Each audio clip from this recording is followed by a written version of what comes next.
नमस्कार, जय शिवराय. मी अनिकेत देशमाने, मराठा सेवक, पुणे. आज या व्हिडिओच्या माध्यमातून मला एक गोष्ट सांगायची आहे की जे एका संविधानिक पदावर आहेत, जे कॅबिनेट मंत्री आहेत आणि ते असं असताना त्यांनी गोपनीयतेची शपथ घेतलेली आहे आणि असं असताना ते एका समाजाच्या विशिष्ट बाजूने बोलतायत, एखाद्या विशिष्ट समाजाला टार्गेट करतायत.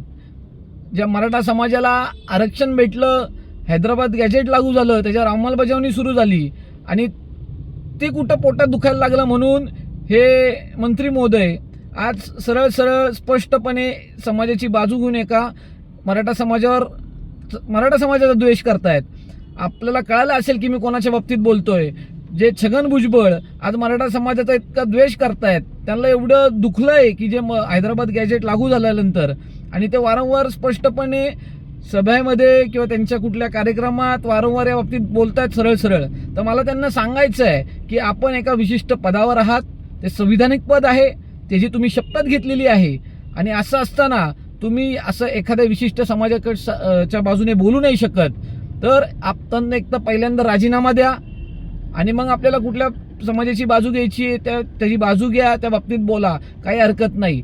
परंतु जर तुम्हाला एखाद्या समाजाने नाही तर तुम्हाला या सगळ्या समाजांनी मतदान केलेलं आहे आणि मग तुम्हाला निवडून आणलेलं आहे. तुम्हाला विशिष्ट एका समाजाने निवडून आणलेलं नाही याची आपल्याला जाण पाहिजे.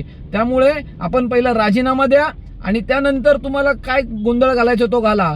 परंतु कुठल्याही संविधानिक पदावर असताना जर आपण या पद्धतीने बोललात तर यापुढे आमचे ज्येष्ठ सहकारी, आमचे मार्गदर्शक नाना काळकुटे यांनी जसं बीडमध्ये तुम्हाला बंदी केली आहे, बीडमध्ये तुम्हाला येऊन देणार नाहीयेत, तसंच आम्ही पुण्यामध्ये तुम्हाला येऊन देणार नाही, तुमचा कोणता कार्यक्रम होऊ देणार नाही. तुमच्या प्रत्येक कार्यक्रमात आम्ही निषेध व्यक्त करू.